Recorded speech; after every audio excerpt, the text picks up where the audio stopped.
So what you gonna do, yacht dollar? Or crypto bull guy and his crypto maniacs and the entire cryptocurrency market run wild on you? Welcome in. I am the Crypto Bull God, and this is the recorded on Tuesday, airing on Tuesday, June 1st, 2021 Crypto Bull God podcast. You can find me on Twitter, TradingView, and YouTube at Crypto Bull God. Man, I am in such a good mood right now, and my mood completely turned around in literally 10 seconds ago before I was about to record this podcast. So, no joke, all week, literally since Saturday, I've been really excited to release a new podcast and kind of thinking about what I wanted to talk about. And part of me earlier today felt I should have released it. I should have made time for it on Saturday, Sunday, or Monday because I felt pretty amped up about it. And then today, it was one of those days where in the morning it started out sunny. And, it puts you in a good mood. You look out the window, you're like, damn, it's going to be a nice day outside. And then all of a sudden it just completely turned. And, again, I'm in South Florida, so the weather can kind of turn on a dime. It can be pouring, raining outside, and then all of a sudden it turns around and it's real nice and sunny. But anyway, it's been raining all day, and it's put me in a funk. And I haven't felt depressed today, but I just felt down. And I know it's because of the weather. There's nothing bad going on in my life personally. I'm doing well, so I have nothing to be feeling sad about or upset about. But I just felt down because of the weather. And literally 10 seconds, I'm looking out the window here before I started recording. The sun has come out. I'm looking out looking out the window here, and the sun is out, and the sky is looking a lot more blue. So I am in a good mood. I hope you are too. I hope things are going well. Well, are things going well? I know some of you think we're in a bear market, so let's talk about that at the top of the list. So at the top of the agenda here, what I want to kind of talk about is this whole discussion surrounding, are we in a bull market or are we in a bear market? A lot of people are very loosely throwing around the terminology that we're in a bear market, and it's been very frustrating to me.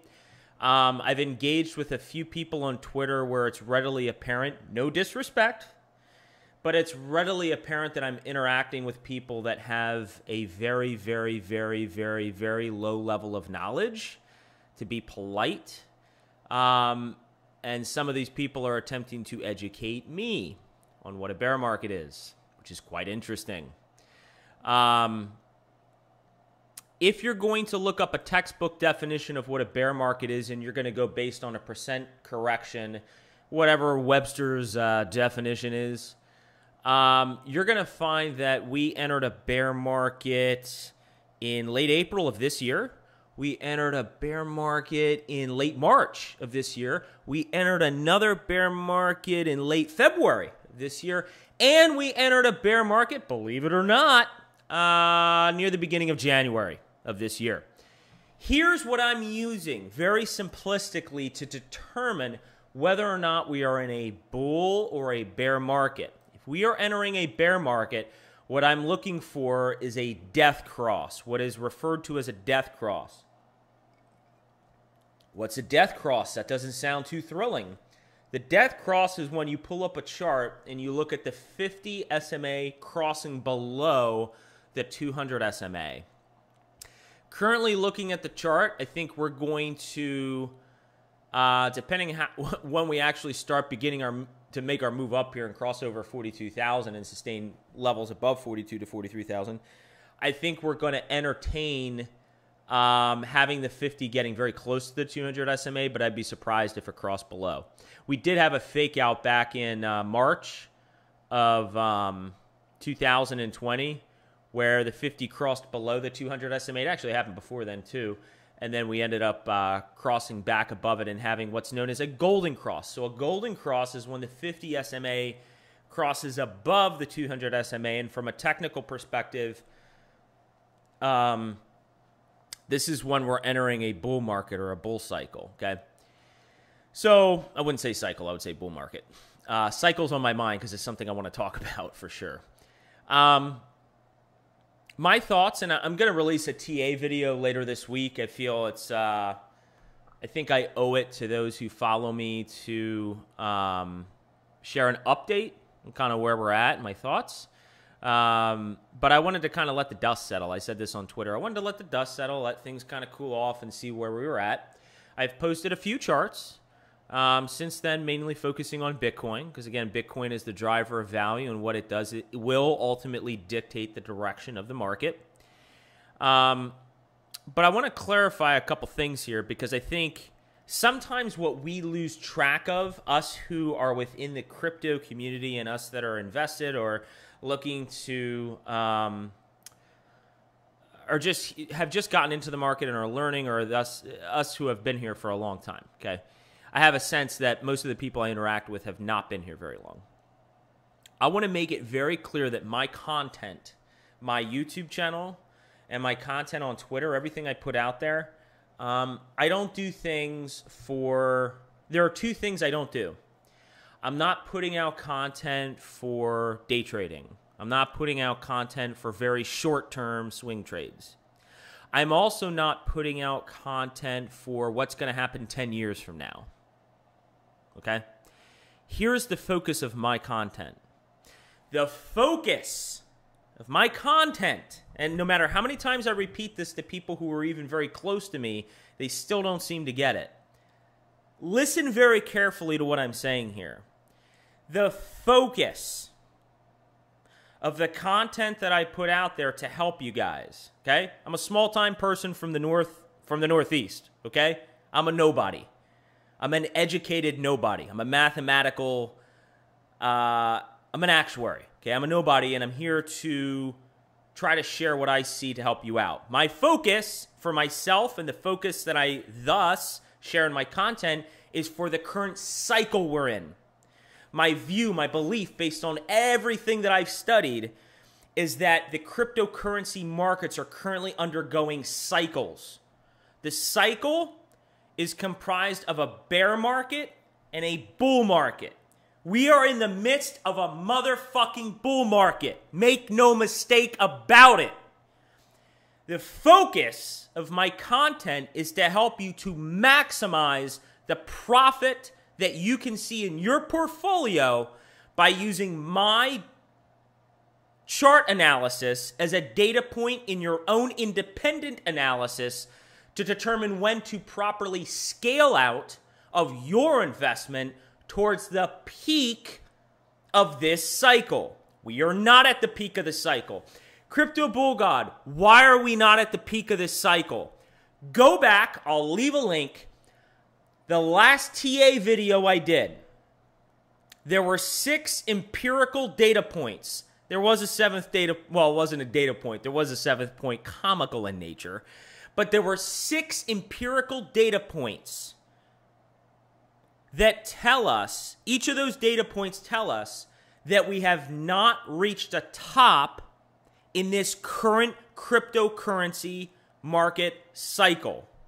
Probably more, I've been thinking about this, it's probably more appropriate to call it a crypto asset or crypto commodity, or I don't know, crypto asset market, but we go with cryptocurrency. I think not all this stuff are really currencies, right? But anyway, that's the terminology. So in that TA video, I provided you data points, and like I tweeted about, I prefer analytics over emotions. I'm an actuary. I get paid to look at numbers. I get paid to look at trends, to establish what we might expect to see in the future, to analyze data.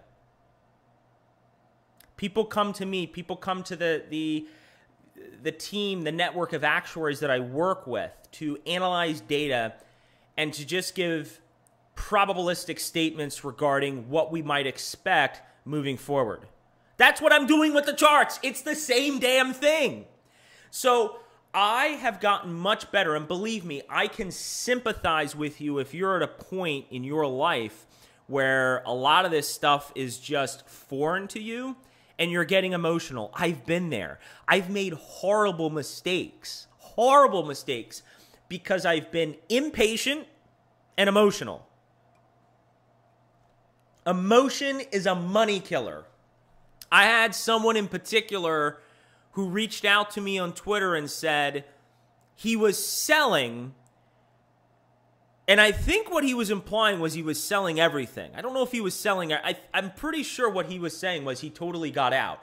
So he was selling everything, and his plan was to buy in on the next big massive dip. Well, buddy, I got news for you.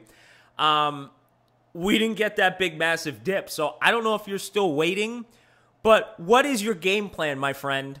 What's your game plan when we start to go up to 42 to 43,000? Because if you sold Bitcoin or you sold your investments when Bitcoin was around 33,000, you're going to be sweating. You're going to be sweating bullets, and you're not going to have a game plan. You're not going to know what you're doing. When Bitcoin gets back up to 42,000, the alts are running harder. Oh, and then we have a 10% drop, and you're sitting there and emotional again saying, yeah, I knew. Oh, the drop's coming in. Oh, my God. I knew the drop would come in. And then all of a sudden, Bitcoin shoots up towards 50,000. The alts are running crazy. What's your game plan, buddy? Because you just lost out on a fuck ton of your investment. I got news for you.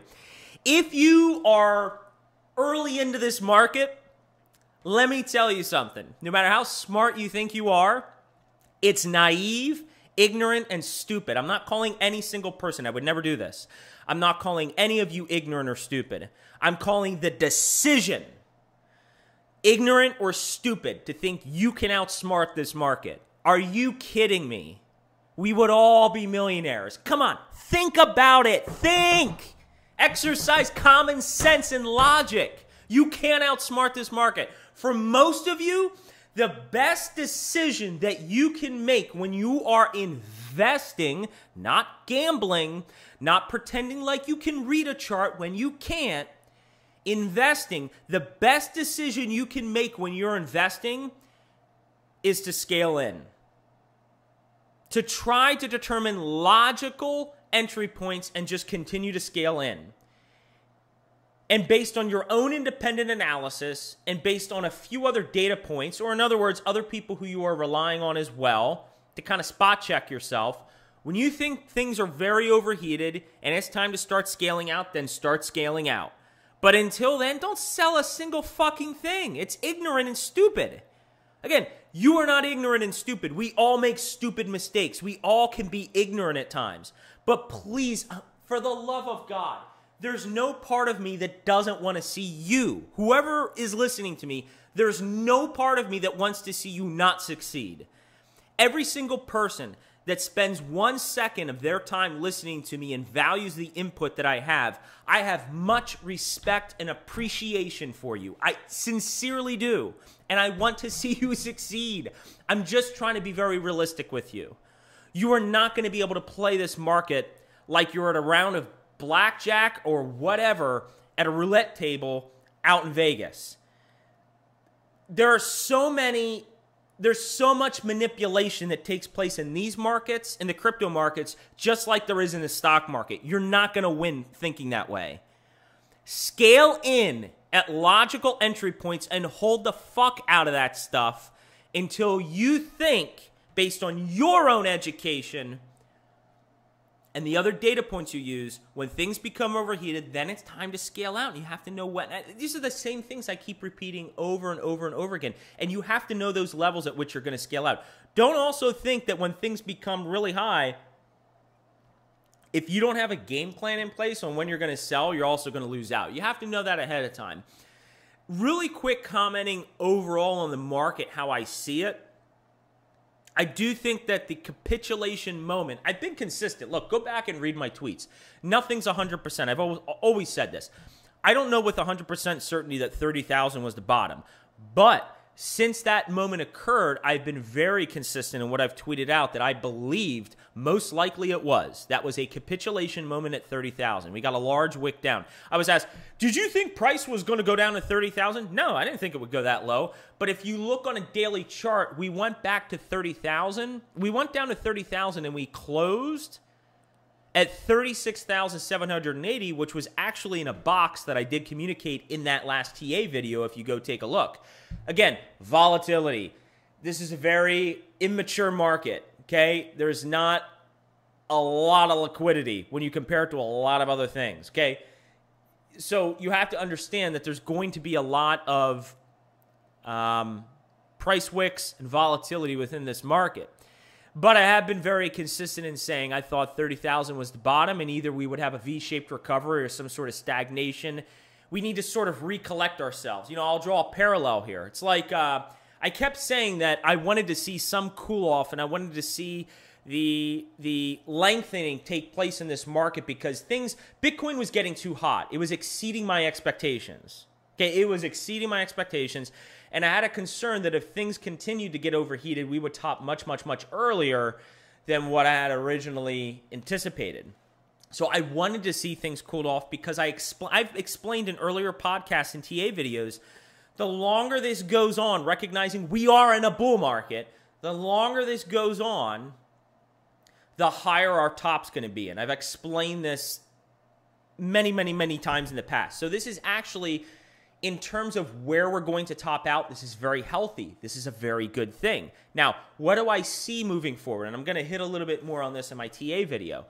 So originally, what I communicated was that the top would be somewhere between July and October. And then when I recorded the TA video, I said, the way things are going, probably like I said August to October, whatever. But given the current, literally the next day we dropped in price. And given some of the consolidation that's going on, realistically looking at things, kind of what I'm thinking to myself, the main scenario I see playing out from a timing perspective, and again, timing is always the most tricky part of trying to take an educated guess on something. Current thought is sometime between September and December, and I think the sweet spot for me in my mind, kind of looking at the past cycle and similarities to this cycle, I think a sweet spot would be sometime between the middle of October to the middle of November. It's kind of a sweet spot, but I'm saying September to December, sweet spot, middle of October to November, middle of October to middle of November to see Bitcoin top, and again, altcoins would top sometime after that. Now, what's the worst case scenario? Again, we're not entering a 2 or 3 year bear market. I got news for you. If you think we're entering a 2 or 3 year bear market, I was here the entire bear market. I know. Well, actually, let me save that. Let me get into this real quick. Worst case scenario, I see the cycle extending out further than I had originally anticipated, and kind of actually lining up with something I thought back in 2019. Worst case scenario is the cycle extends out, the bull cycle extends out, and we top somewhere in the first half of 2022. Do I think it's most likely that we're going to top out in the first half of 2022? No. I think most likely what's going to happen is we're going to top out sometime between September and December. Again, sweet spot. Sweet spot. Sounds a little sexual. Sweet spot. Yeah, all right. Anyway, other things on where's my mind going? All right, let's get back to the podcast. The sweet spot is between the middle of October in the middle of November. So the current market sentiment is something I really wanted to get into. If you're inexperienced, it's very easy to give into emotions within a market, especially as immature and new as the cryptocurrency market. The benefit I have, and what I try to share with everyone is, I have the benefit of studying this market for years. I've been studying the market since late 2017. I put my first dollars into cryptocurrency in 2018 when we were actually in our bear market. And I have so many real-world experiences based on that with investing. And I also have so much investor knowledge based on the literally thousands of hours that I've studied of cryptocurrencies. And I'm also, again, background, I took professional trading classes back in 2016, and I've done a lot of trading. So I have a lot of experience and understand how emotional you can allow yourself to get if you're not conditioned to do otherwise. See, I'm conditioned. So when news articles start coming out and all of a sudden, it's comical to me. When all of a sudden you have banks and institutions caring about how green Bitcoin is, like, I read an article like that and I think, fuck you. Like, I'm not here to debate which cryptocurrency is more green than the next. I'm not here to debate that, okay, XRP is more green than Bitcoin. I don't disagree with that. That's not the point of where I'm going here. The point is no one gives a flying fuck about how green Bitcoin is. These articles, and I'm not a conspiracy theorist, but if you look at the chain reaction of some of these articles that are coming out, it's very evident to me that there is a motive behind it, okay? Keep in mind that when we begin to recover in price and Bitcoin does break its prior all-time high. Let me see what the prior all-time high was. Was it 62? Oh, okay, it got up to 65 almost. Okay, 65,000. When Bitcoin breaks 65,000, which could come, it's very possible breaking that all-time high could come as early as July. When Bitcoin breaks that all-time high, watch how the news narratives change. Okay, this happens all the time. You have to, and it comes through experience, you have to be able to kind of see through this. The worst thing you can do is read a lot of these articles, give in to the fear, and then sell when everything is bloody. Here's the worst case scenario. Let me give you a worst case scenario. Even if you're convicted, okay? This is a key takeaway for you. I really want you to remember this. Even if you're convicted that cryptocurrencies have topped, okay? This really is the top of the market. Again, there's no part of me that thinks that. But let's say that, hypothetically, this is what you think. When you have as strong a movement down as Bitcoin had, when it went from, let me see here, when it dropped from 59,400 all the way down to 30,000, you're going to get a very strong bounce. And even if you think things are going much lower, it's called a dead cat bounce. You should wait for a dead cat bounce, a significant bounce in the market to scale out. You shouldn't sell on the way down when everything's red. But another kind of parallel I wanted to draw here, and why I just feel, I don't know how much I spoke about this, why I feel so, another point of why I feel so convicted that this is not the cryptocurrency market is not topped. I was here in 2018 when Fundstrat manager, is it Tom Lee? Tom Lee. I respect Tom Lee. But I was here listening to him and listening to other people on CNBC talk about how Bitcoin had established this price floor at 58 to 6,200. And I looked at it as a technical analyst and I said, I'm not seeing that. I'm seeing lower highs and I'm seeing a base being formed. And it certainly looks like what's happening right now is we're forming a very bearish descending triangle. I ended up selling all of my Bitcoin prior to the crash. Yes, I sold all my Bitcoin. Every cryptocurrency I had, I sold prior to that crash, thankfully. And the point of this story is that the market sentiment, even at that point, because Bitcoin had run up so much and there was still so much left in the balloon. There was still a lot of euphoria left in the balloon that, oh boy, everybody was taken by surprise when Bitcoin crashed down to 3,100 or 3,200. I think it was 3,235, depending what exchange you looked on. Pretty sure it was like 3,235.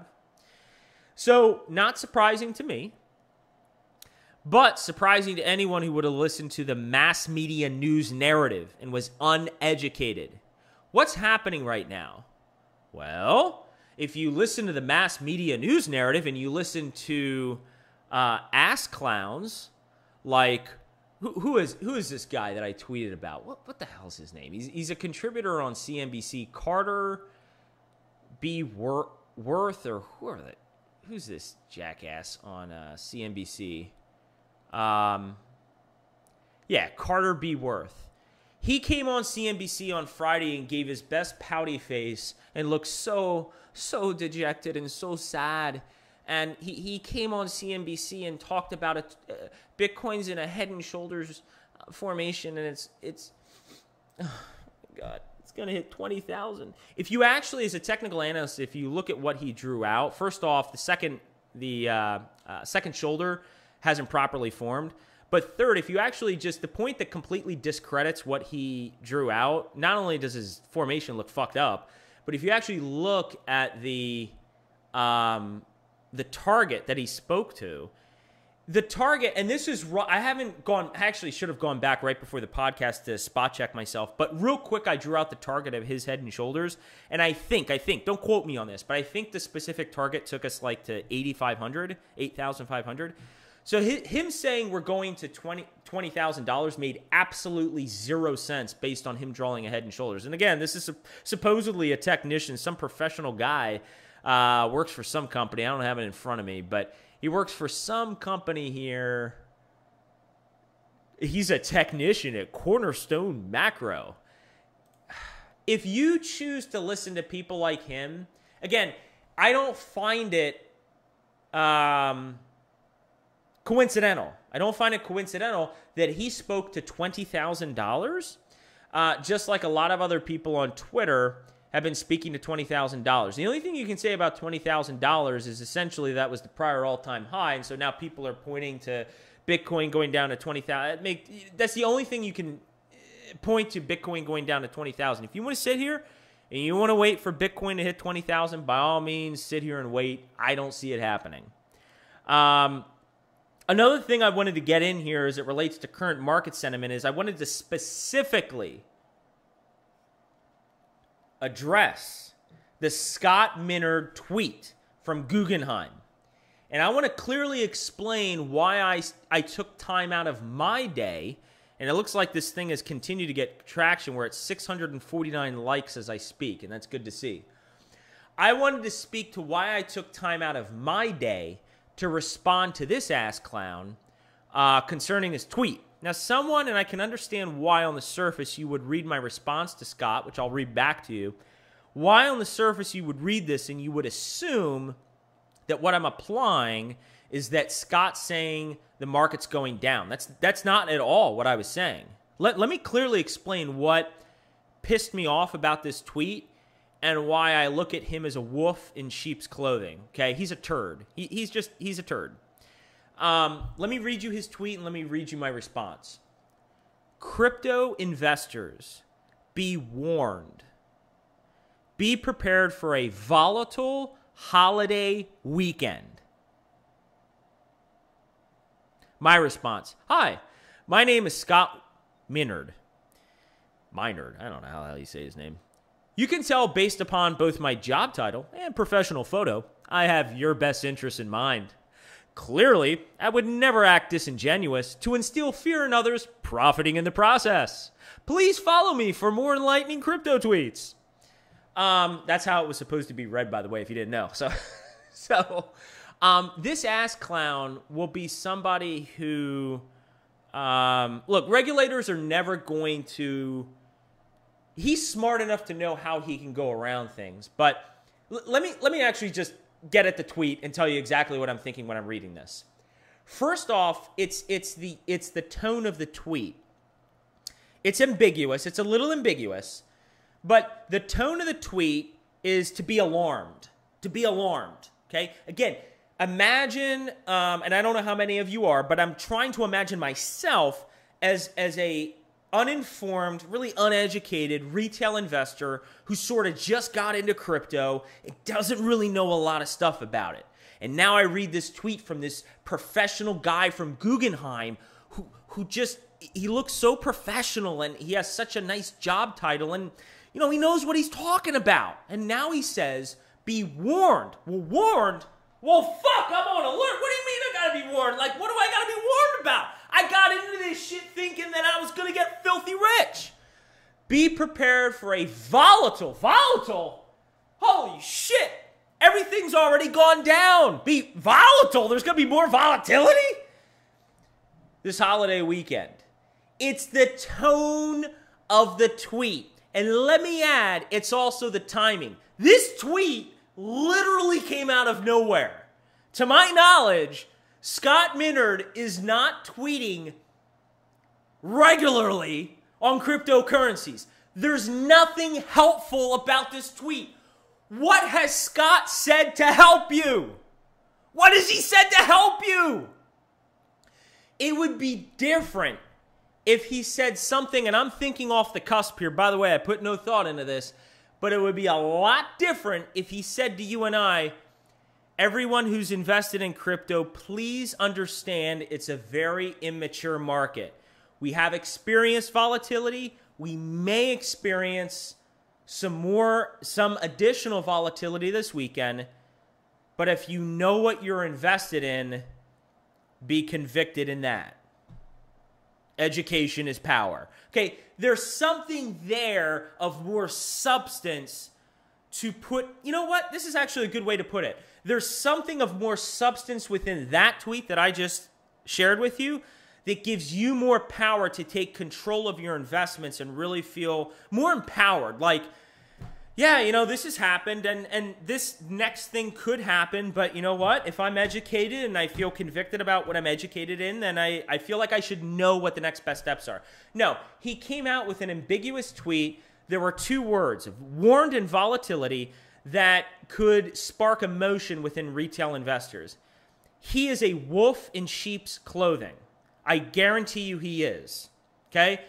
I don't go out of my way to call people out like this. You can go, if you really have the time of day, go back through my tweets to read everything I've ever tweeted. How many times do I actually do this? Okay? This guy is going out of his way to partake in market manipulation. I guarantee you that on any pullback, on any massive pullbacks, he's buying in. Okay? I guarantee you he's doing that. Be prepared that when the market starts going euphoric again and it's over 100,000, he'll be tweeting about it going to 400,000. Guarantee it. All right? But the whole point behind this and why this upset me was everything I just said. It's people like this, and it's not coincidental that all the same sort of news narratives come out at the same time. Again, I go back to my last podcast. China, I've lost count of how many times they've banned Bitcoin. If you're DMing me or you're tweeting to me over concerns with China and Bitcoin or energy consumption in Bitcoin, you're very new to the market, okay? And I would encourage you, I'm going to take a moment to calm down. I would encourage you to educate yourself, okay? I've been in your shoes. I have, I promise you. We all have to start somewhere, right? I've been in your shoes where I have not been as educated as I am today. I see through all these things, okay? There's no news article that came out that has concerned me. It's commonly referred to as FUD, fear, uncertainty, and doubt. There are articles put out there to cause misdirection. Please don't be misdirected. God, I feel like that's a perfect transition into XRP because I was going to spend time talking about XRP, but let's first end Ripple. But let me first actually do things in chronological order here of what I have laid out. Let's talk about the chart of the week first. Yes, I'm going to be talking about XRP and Ripple. Chart of the week. It's got to be Bitcoin. Bitcoin's the main chart I'm focused on. If you go on Twitter, what you'll see is there is a potential for an ascending triangle to be formed if we get up to certain price levels. Again, follow me on Twitter. We have to get up to that 42 to 43,000 area. I could see the potential for that taking place, and after which breaking out towards the 50,000 area, 53,000 area later this month. But the one area I'm really looking at right now, if you go on Twitter and you look at the chart that I posted, what I'm really looking for is there's a descending black line of resistance that I have drawn based on tomorrow. So if I just go to tomorrow, what we really want to see we want to see the black descending line be broken. Tomorrow, actually, let's not even speak about tomorrow. I mean, for that black descending line to be broken, it's got to occur sometime by June 5th. And we really have to start getting above, it looks like, between now and June 5th, we've really got to get above 38,000. Anywhere between 37,800 and 38,000. 37,800 and 38,500, depending on what day we start to cross above that black line. But again, just follow me on Twitter. There's a black descending line. I want to see us get above there. If we do, I've just drawn out what I could see as a potential ascending triangle to start being formed within Bitcoin. Again, Bitcoin historically, if you go back, I've tweeted a few, or not tweeted. I've posted a few charts on TradingView actually. I think one of them was the King of Triangles, Bitcoin, the King of Triangles. Bitcoin historically likes to have certain formations within its chart, whether it's a bearish descending triangle or a bullish ascending triangle, to be formed. So look for that. Follow me on Twitter because I'll post updates as we go along throughout the week. This is going to be a critical week to see if we can break that descending line of resistance.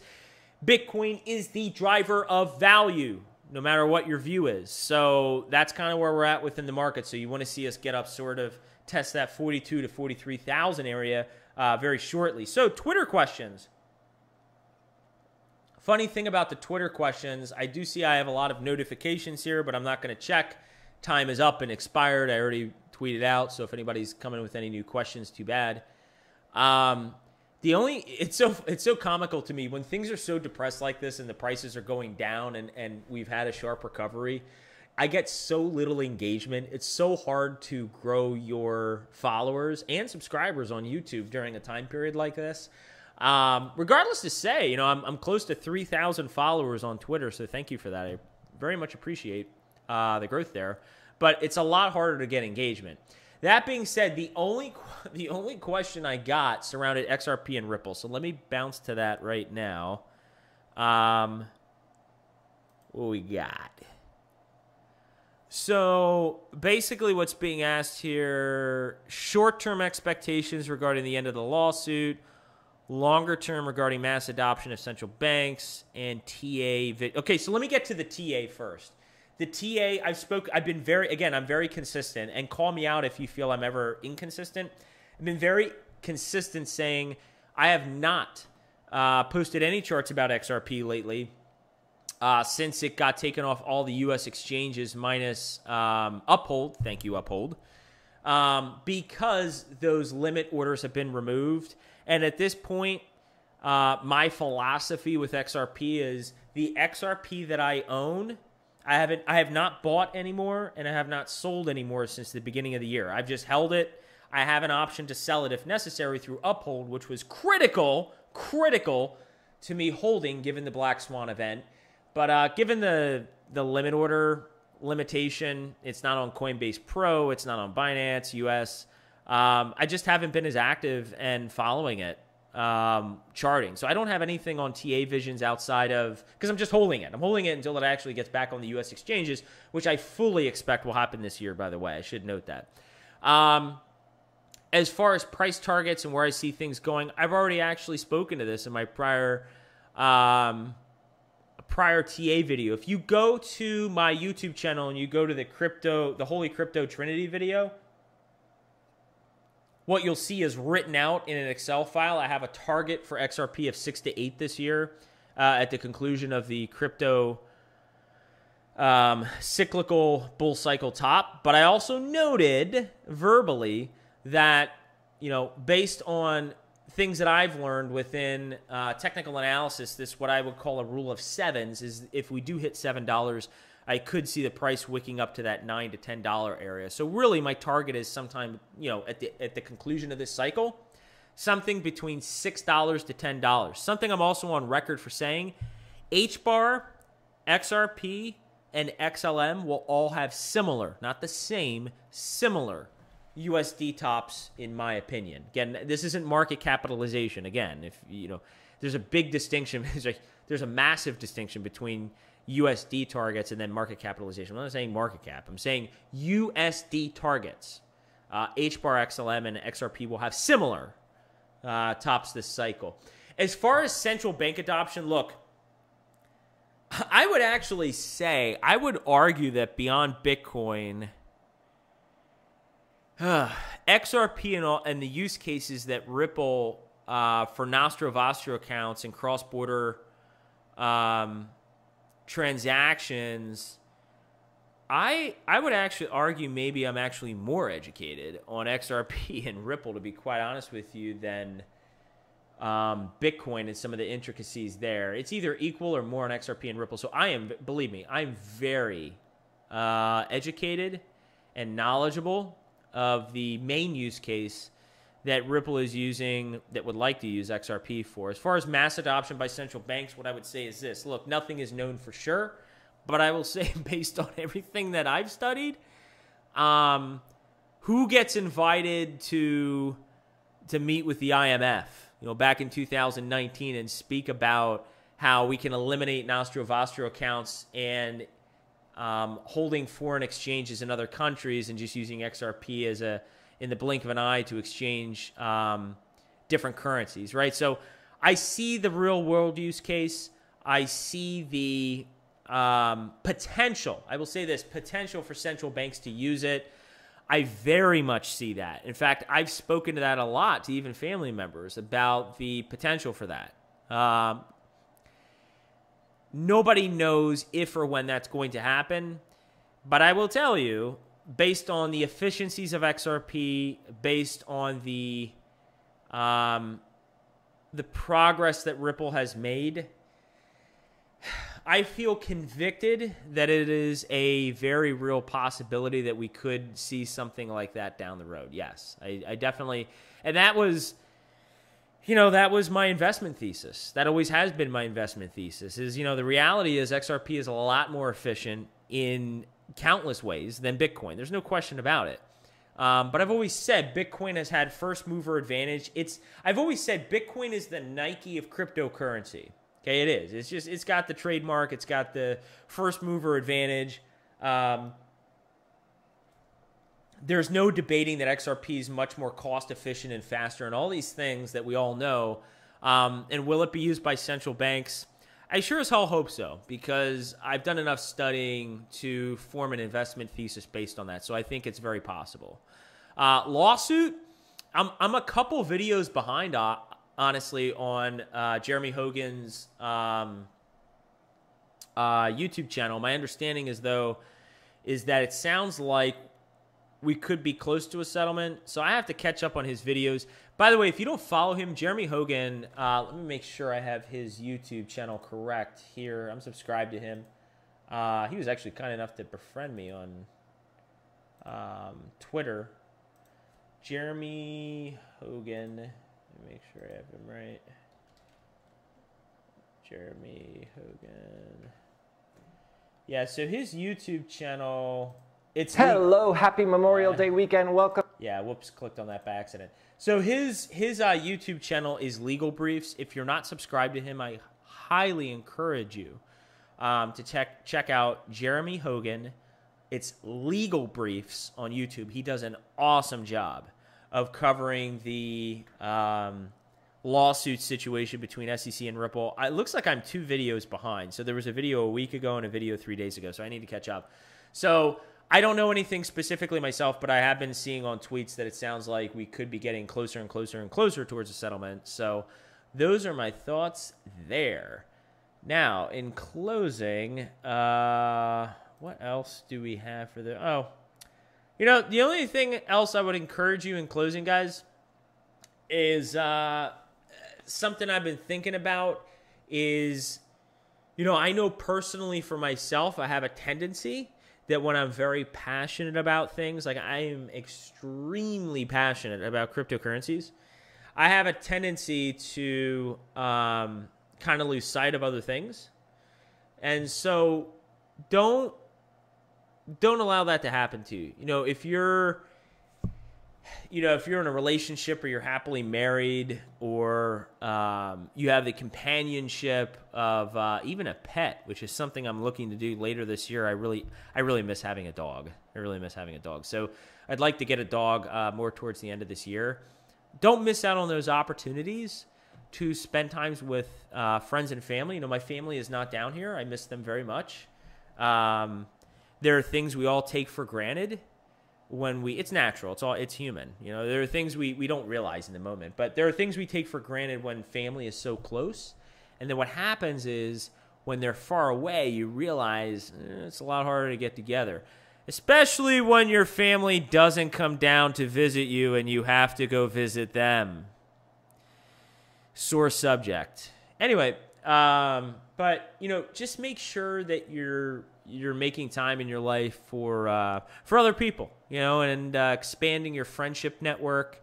something I've been thankful for, something that's gotten a lot better for me in the past year or so. Or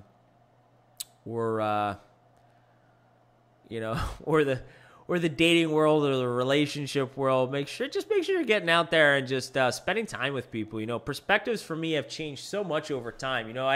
I just had a conversation with my mom the other day where I said, I can understand how easy it is in life, depending upon what life experiences you have been through, to become cynical about marriage or to be cynical about relationships. Relationships are very messy. They're very messy.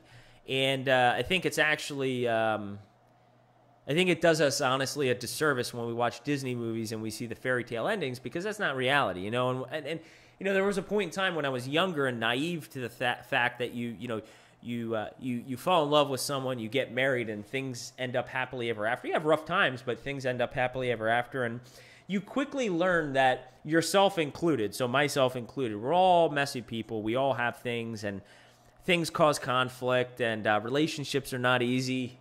By any means, they're not easy. So I don't know what the future holds for myself, but I will say this. I will continue to make time for other people and to just spend time enjoying whatever time it is with whoever I'm with. And I would encourage you to do the same. I really would. Because you're missing out on life, in my opinion, if you're not. So I hope everybody's staying healthy out there, staying active, getting in a gym, or remaining active. It's been a long time since lockdown, and those were really challenging times. So I hope everybody's mental health is in good state, everybody's physical health is in good state, and financial health is in good state as well. And with that, I will bid you adieu. So in closing, please join me in a moment of silence for all of those I attempted on multiple, and I mean multiple, like a fucking multiple of multiples, occasions to get into crypto and have remained ignorant. Thank you.